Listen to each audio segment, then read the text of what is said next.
So in this lecture we are going to discuss about Fourier transformations. So the first thing to note is that a Fourier transformation is a type of integral transformation. So a Fourier transformation is an integral transformation. What does it do? Well, let's say you have some function f of x where x is some coordinate, or it may be interpreted otherwise by given any other context. For us, let's assume that this is some position coordinate. That means x gives us the position of a particle, and if we apply something called a Fourier transformation on this function, let's denote that transformation with calligraphic f such that this is acting on it, it should return another function. However, now the argument of the function will change, and let's call this argument as p, where p from a physics point of view would be known as the momentum coordinates. And we will see how this thing works as we go along. So mathematically, Fourier transformation will give us a way to represent functions defined over an infinite interval having no particular periodicity. So what does Fourier transformation actually gives us? It gives us a way of representing functions defined over an infinite interval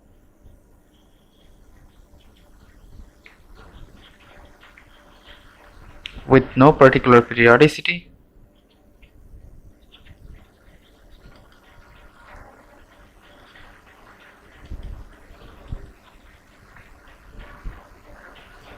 in terms of superposition of sines and cosines.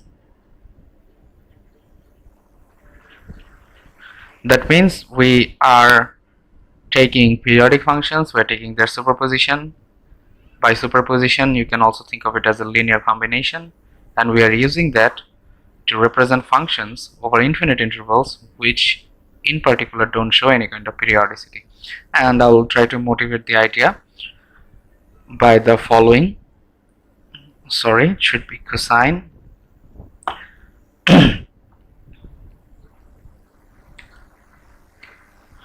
alright, so let's try to follow this idea. So already you know that if you have a sine function like this, you can write its Taylor series as follows, right? There may be a plus minus thing. So this is 0, this is 1, this is 2, so it should be 5 by 5 factorial and so on. And a cosine would look like this: 1 plus x squared by 2 factorial, and similarly there will be other terms, plus and minus. So you can see that if you linearly combine sine and cosine, you can generate functions with any degree. That means you want a polynomial of 5 degree or 6 degree, you can use sines and cosines to generate those kinds of function or polynomials, and you can break any functions into polynomials, and in turn you can represent them with sines and cosines. So that is the idea for this Fourier transformation. Now let's define the Fourier transformation. So this is the definition, and let's say you have some function f of t. This t, you can call it a time domain. By time domain, I mean you are taking time coordinate t as the argument of f of t, and the Fourier transformation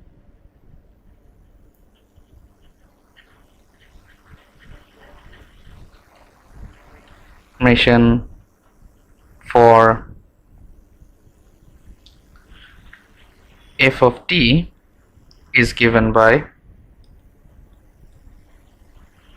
calligraphic f, which takes f of t and spits out some f of omega, where f omega is called the frequency. And there is a reason for this, and I'll come back to the reason after I will show you the integral, that is the integral definition. So this f of omega will be given by 1 upon square root over 2 pi. There will be a minus infinity to plus infinity integral, an improper integral. We will feed in our f of t, and there will be a e to the power minus I omega t, and we are integrating over dt. This is a definition, or the integral definition of a Fourier transformation. That means if you have some function and you want to Fourier transform it, you need to put that function over here. You need to multiply with some exponential factor, and then you need to evaluate this integral. Now, how do you know which variable corresponds to what variable in the Fourier transformation? That means, how do I know that the t over here would correspond to the omega over there, right? So this is the idea of the dual basis. If you are familiar with linear algebra, you already know about this dual basis thing, or so to say the dual space. What happens is that when you have a position, that is when we write this x in the input, the dual would be the momentum. Similarly, when we have time t, this will correspond to some frequency. So how can you check that they're actually dual bases? Well, the argument is that you look at this power over this exponential, and whatever you write over the exponential as power must be dimensionless. So this quantity will always be dimensionless. Otherwise it doesn't make any sense, and let me show you how. Let's say we have some e to the power x times y, right, where x has a dimension of, let's say, distance, which is given by meter, and y has a distance over, let's say, time, like this. So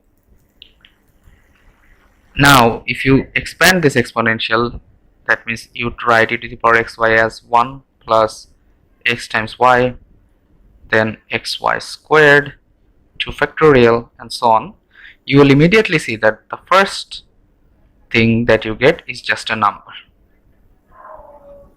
The second thing you get will have a dimension of m times t. The third will have a dimension of m squared t squared. But you cannot add them because this is a dimensionless thing, but this has some dimension, so you cannot add these things. So that's why whatever you write as a power of the exponential, they will have to cancel each other's dimension. This is one way to see it. So this is the definition of the Fourier transformation, and if you want an example, we can take an example, a pretty simple example in fact. Let's say there is some exponential decay function. Let's say our f of t is given by either 0 or a times e to the power minus lambda t, and this will happen when t is less than 0, and this will happen when t is greater than 0. We want to find the Fourier transformation of this function. So how do we do it? It's pretty simple. We just use the definition. Let's say this is the Fourier transformed version in terms of omega. There will be a square root over 1 by 2 pi minus infinity to plus infinity. Okay, I think I need to add a page.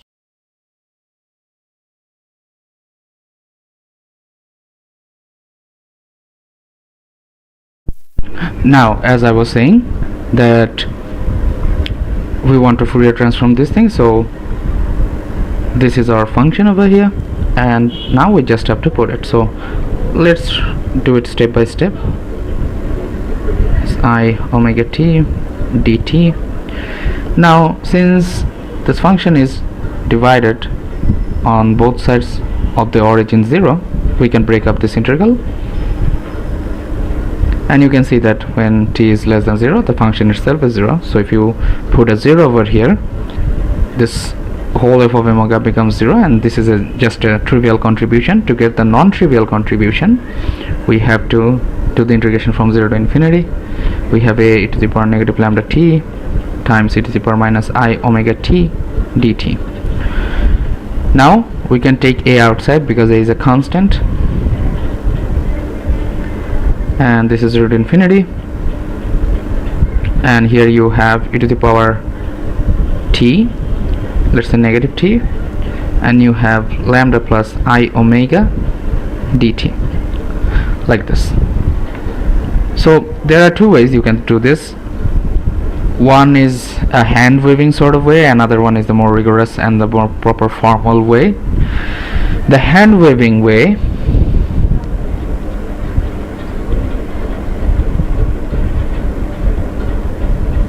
is to consider s is equals to lambda plus I omega, and you can easily see that this should converge. But the proper way would be to replace this lambda plus I omega with s and change the limits as well. Okay, so there are two ways that you can do this. You can, because e to the power negative lambda t, this guy converges, but this is a sinusoidal term, so that's why you need to be very careful about these things, whether it converges or not. So if you do it, this integral, you will have something like this: e to the power negative lambda plus I omega t divided by lambda plus I omega, and you evaluate it from 0 to infinity, right? And if you do it, this is just a divided by square root over 2 pi, then lambda plus I omega, like this. You can now even multiply with the complex conjugates to break this into a real and imaginary part, but I'm not going to do that here. And now let's try to do it in a more formal way. This is the hand waving part, and the formal way would be something like this. This will reduce down into a contour integral.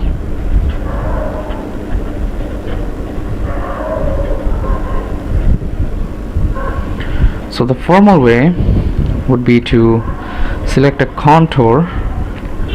Let's say this is our x-axis, this is the point 0.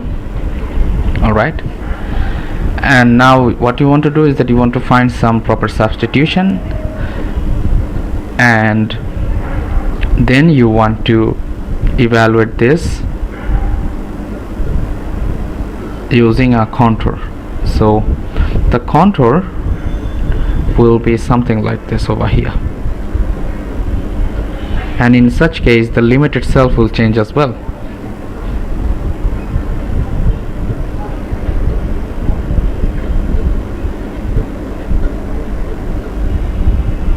So instead of 0 to infinity, if you had considered minus infinity to plus infinity, this would be the contour. That means from the very beginning you are considering a minus infinity to plus infinity, and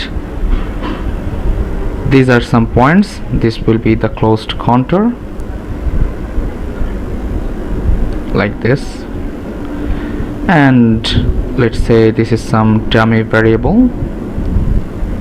Let's say this is lambda minus lambda.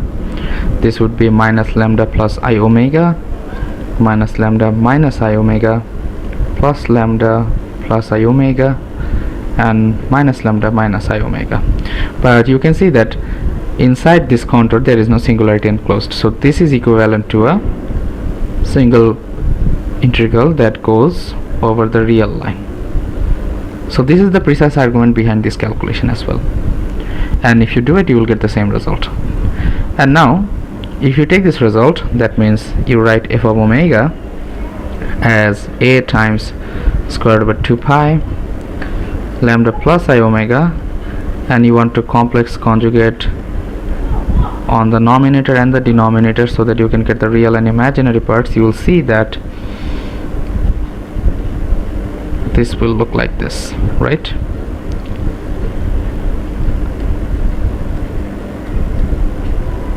Just like this. Now the question is, we did it one way. We had f of t, we applied some transformation over it, and we got f of w or f of omega. Now the question is, can we have f of t back from f of w? The answer is yes, we can.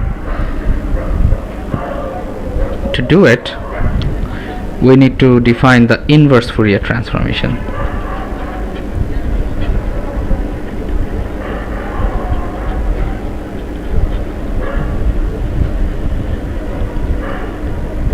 So how do we define inverse Fourier transformation?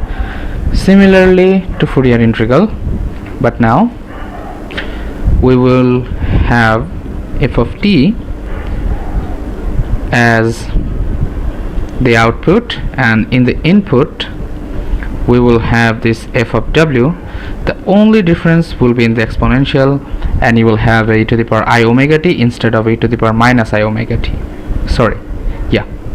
And you are integrating over the frequencies, that means the omegas. So this is your inverse Fourier transformation. Again, these coordinates over here, they will change as your context changes as well, so keep that in mind. So let's try to see if we can get back our a e to the power negative lambda t when our t was greater than 0, and obviously lambda have to be greater than 0, otherwise the function itself won't converge. So that's the thing we want to see, is that let's say we have this f of omega and we want to see whether we can get f of t, right? So let's try to evaluate this. So f of t will be 1 upon square root over 2 pi minus infinity to plus infinity. What was f of omega? It was nothing but a times square root over 2 pi, and in the denominator you had lambda plus I omega, right? So now you have e to the power I omega t dt. And now you see a very useful application of your contour integrals, that is, you can use residue calculus to evaluate this integral, and this is pretty easy, because if you pull out this 2 pi and multiply this with this guy, you will have a 1 upon 2 pi over here, and a is a constant, so a would get out, and what you have is something like this, e to the power I omega t. Oh, sorry, it should be d omega, not dt. So lambda I omega d omega, and this is a minus infinity to plus infinity integral, and you have only one singularity at the point minus I omega, right? So if you want to draw the contour, it would be something like this. Let's say this is minus r, obviously this is plus r, and you go like this. This is how you should do it to close the contour. And by Jordan's lemma, you can show that when r goes to infinity, this function, that is this denominator, when multiplied with the complex conjugate, that is something we showed over here, the contribution coming from these red lines or CR would go to 0. This is very easy to see from Jordan's lemma. So Jordan's lemma implies that this integral CR, it would be 0 as r goes to infinity. So we are back on the residue, and we just write 2 pi I into summation over the residues, right? But the only singularity is at minus I omega. So now if you calculate the residue and you put that, you will have your answer as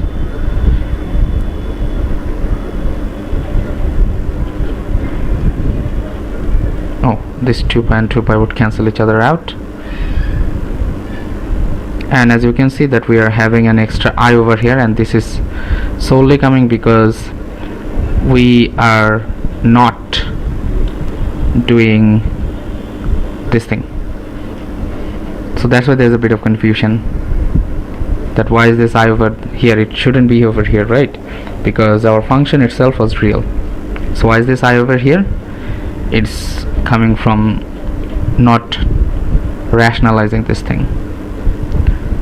And if you rationalize, you will actually get two singularities that will look like that will look like two singular points, but in reality you will only have one singular point. So if you do it, you will simply get back the original function that you started with, and that is just a to the power lambda t. So this is how Fourier and inverse Fourier transformations work. But what is the use?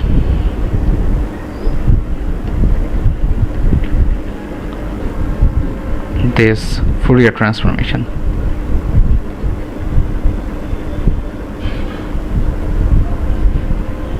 Right? So if you are familiar with solving second order or higher order differential equations, in particular in second order differential equation you have something like this.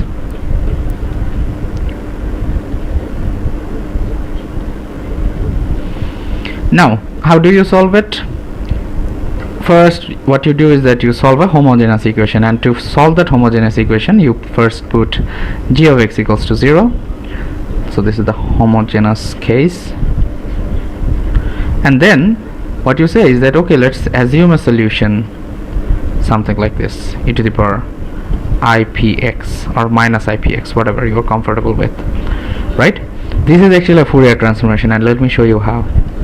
So if you consider a second order differential equation like this, a double y prime, this y double prime means d square y dx squared and stuff like that. So if you have by prime, then you have cy equals to, let's say, capital G of x.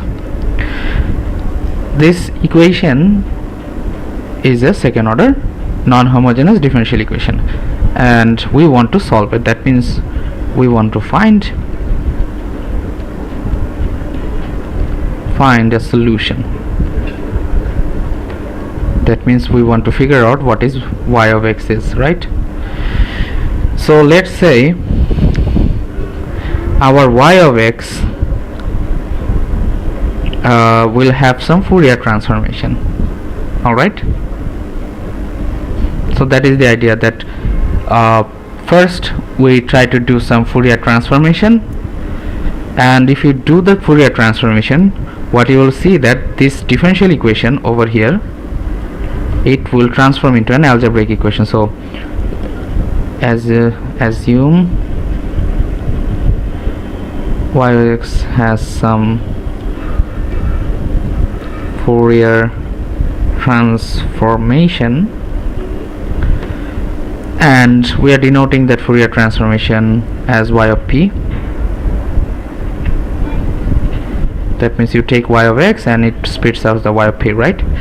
So if you write the integral, what happens? You have this d square y dx, right? And here y is a function of x, but let's replace this y of x with the Fourier integral. So the differential operator will lie outside, and there is this integral operator now with some 1 upon 2 pi square root over 2 pi minus infinity plus infinity. You have this y of p then e to the power minus ipx dp, right? And you can see that you can interchange this integration sign and the differentiation, the second derivative. Why? Because you are integrating over p, but you are differentiating over x. So that's why you can interchange them. And if you interchange them and take the derivative of this whole thing, that means this thing, what you'll have is something like 1 upon square root over 2 pi.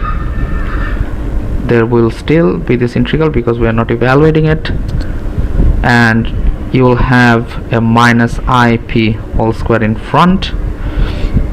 You will have y of p, you will have e to the power negative ipx, and you will have dp, right? So now what you can do is that you can take compute this square. This is minus I squared, that means it will be a minus 1, because I square itself is minus 1 and minus 1 square is just 1. So what you have is minus p square, and there is this big integral thing.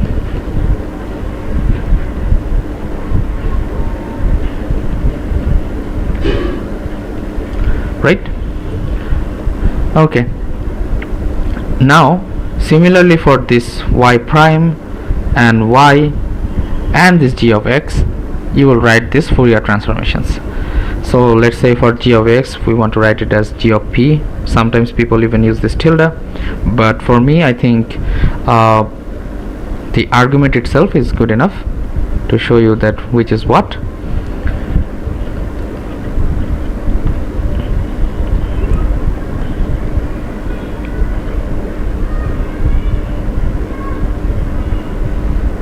And this will be just sorry, I'm not doing the g of p, sorry about that.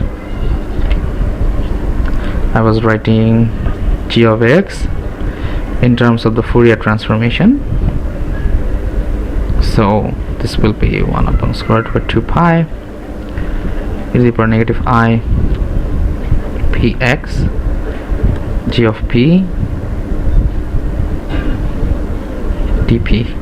Now at this point you might get a bit confused, because a few minutes back we saw that I was taking the dual basis as the input on the inverse Fourier transformation, but here I am taking the dual basis function as an input of a Fourier transformation. So this thing goes both ways. It totally depends on from where you are starting and from where to where you want to go. That means whether you are starting from a function, you want to go to another function, this is always achievable with a Fourier transform. And similarly, if you start with f of p, you can do a Fourier transformation and you can go to f of x. But once you take f of p and you Fourier transform f of p and go to f of x, if you want to get back to f of p from f of x, you need to use the inverse one. So it totally depends on your starting point.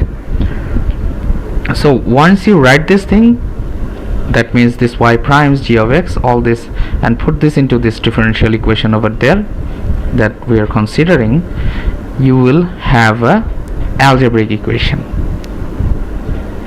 Why? Because all these integrals are popping over here, they will get cancelled out. So if you do that, your differential equation ay double prime plus by prime plus cy equals to g of x. Once you Fourier transform it, it will become something like a times minus p square to p times minus ip, because that's the first derivative, right? And then you will have what?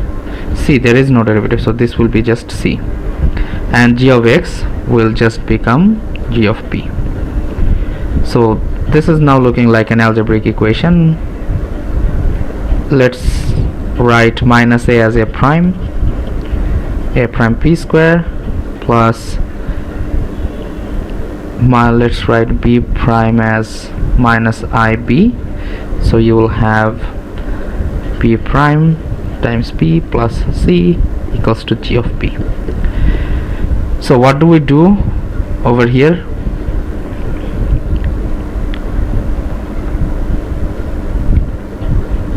Now we can find out this g of p from this side, and also we can even solve the homogeneous part that you saw in your differential equation chapter. We can even solve that as well. Oh, sorry, one more thing, not all the integrals will go out, sorry about that.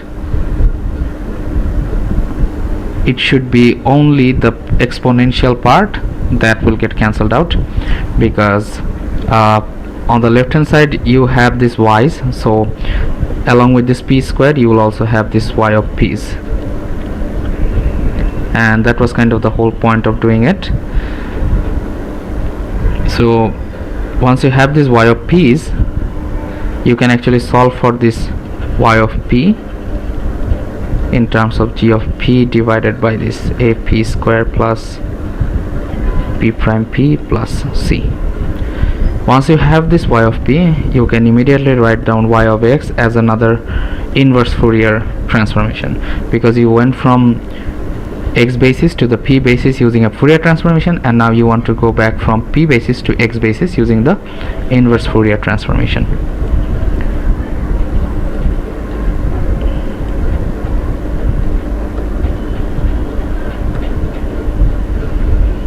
Again, this is a very general formulation, and you can even try to evaluate it with some particular g's as well.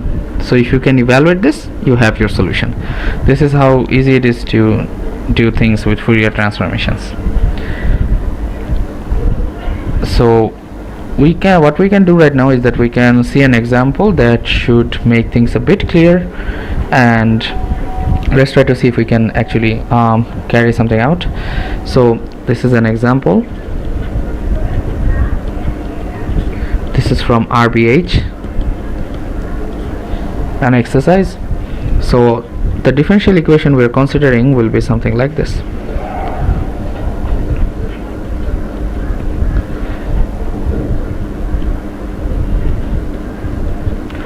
Here note that this k square is just an constant, okay, and these phi's are actually a function of x.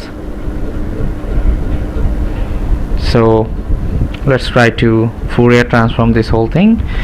Again, what should this give me? If I write phi of x as 1 by square root over 2 pi minus infinity to plus infinity phi of p e to the power negative I p x, right? I can write it like this. And what I'll have then is to a dp, because we're integrating over p. If I do that, then the second derivative term would give me minus p squared times phi of p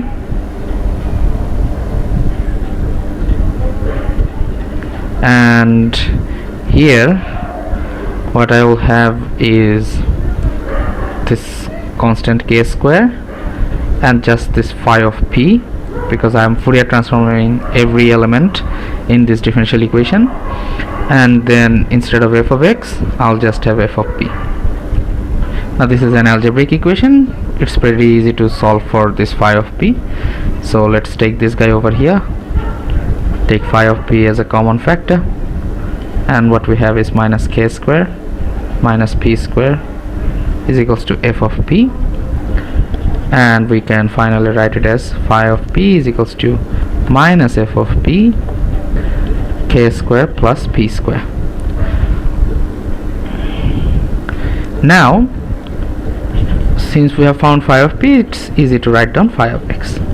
It's just 1 upon square root over 2 pi minus infinity to plus infinity. We have our phi of p as minus f of p k square plus p square. We're integrating over p, and there should be a exponential for this inverse transformation, and that will be just e to the power I p x, and we are integrating over p, and that's it. Now you can try this for different versions of f of p, and you can easily find out the solution. Now note that if you put f of p as 0, why am I saying this? Because if you think this equation very simply and you want to make it homogeneous, you can take f of x equals to 0, right? But if you put f of x equals to 0, you might think, okay, my f of p is also 0, so the solution itself is 0. This is what you might think, even though you know this is a if you put f of x equals to 0, it should give you an exponentially dying solution type of thing. The reason that this idea is actually wrong, that you are saying that f of x is 0, okay, so f of p is 0, and so this solution won't work. This is what you might think at with the very first impression, but the idea is not that. There is another idea called a green function when it comes to solving homogeneous stuffs. That's the thing that plays a critical role in solving those differential equations as well. And to give you a very brief idea about green functions, let's say this is our equation, right? Some second derivative of y minus k square y is equals to, let's say, 0. This time I'm considering the homogeneous term. The idea for this Green's function is that you can write this whole thing as an operator that works on a function y of x and gives you a 0. Okay, what green function says is that to solve this equation you need to find the inverse of this d operator, so called the differential operator. So our goal is to find some d inverse one, right? So we are saying that this dy equals to 0, and if we could find some d inverse one, then we would find the solution. And to find the green function, we denote it with g, and we write that g and d and g are related like this. If you multiply them together, they will give a delta function. And again, to work with delta function, first we need to know the definition of the delta functions. You might already see that if your integration limit, let's say from a to b, and this t0 is somewhere between this a and b, then this is just f of t0, right? But with Fourier transformations, you can write delta functions in another way, and this is precisely the thing that will enable you to compute these green functions as well. But we're not going to go into that. We are just going to end with the definitions of the delta function itself, and lastly we will see some properties of Fourier transformations. So this delta function can be defined via Fourier transformations as well, and it's defined as, again, though we are calling it a function, it's actually not a function because it's not continuous and not differentiable at all. So this is actually a generalized function, also called a distribution. So this delta distribution or the delta function, since there is no confusion, it's a distribution at the end of the day. It is defined as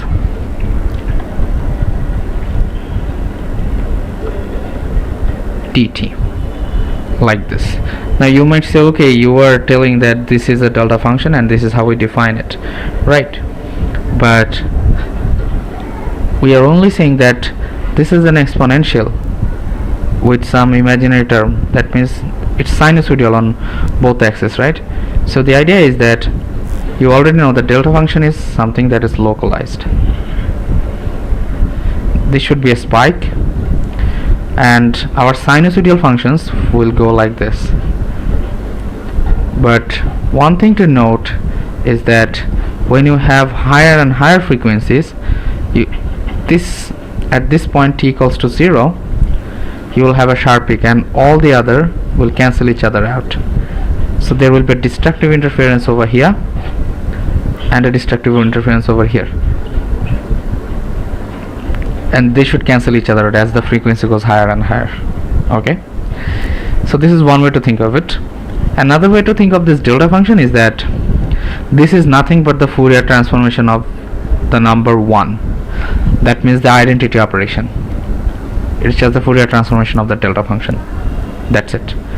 Delta function itself is a Fourier transformation of the identity that will involve some numerical factors as well, and these are just normalizing conditions. All the choices we made with the square root over 2 pi's or 1 upon 2 pi over here, these are just normalizing conditions. That's it, nothing else. And using the definition of Fourier transformation, let's say you now want to identify the Fourier transformation of delta t, and it's pretty easy to show that the Fourier transformation of delta of t would be nothing but 1 upon square root over 2 pi. That's it. This is pretty easy. You just put in the integral. That means you take delta, then you use the Fourier integral, and then you are done. You will find this. Also, you can easily check that delta itself is an even function using this definition. At the same time, you can easily show that delta t minus, let's say at some point t naught, would be given by the same definition, but this time the only difference is that you have e to the power I omega t minus t naught and dt over here. So these are some useful properties as well. And to end this, we want to state some properties of Fourier transformation.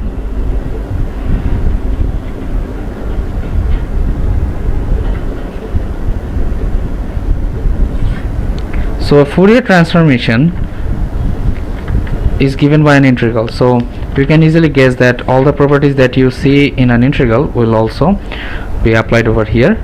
So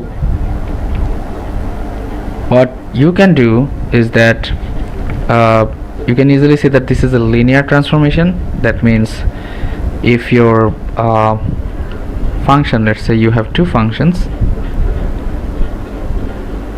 and you want to Fourier transform this whole thing, this is nothing but the Fourier transformation of f of x plus Fourier transformation of g of x, like this.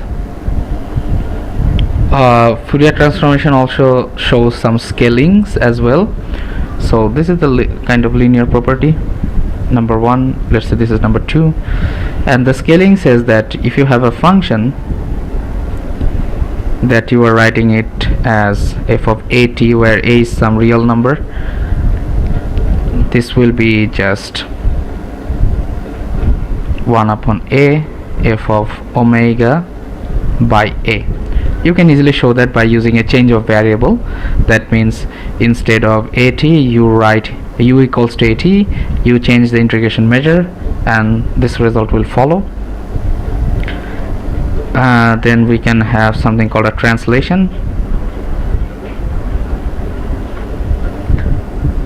Translation says that if you translate your function to some extent, let's say you translate it from t to t plus a, that means you are starting over here and then you translate it to this point which is given by t plus a with respect to the origin, then the Fourier transformation of this whole thing would be just some e to the power ia omega. That means you have some extra factor and then you have the actual Fourier transformed function itself.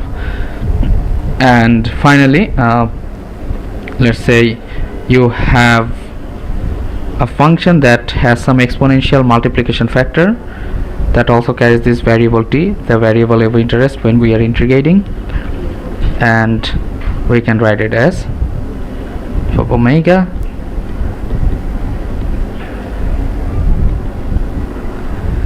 So notice one thing here, in the t basis or in the time coordinate, an exponent, a multiplication with the exponential factor is equivalent to doing a translation on the imaginary axis in the frequency basis. So this is another interesting property that we'll use in physics, and you will see that this type of things also help us in predicting when we are doing this transformation so often. that what happens in one space actually affects the other.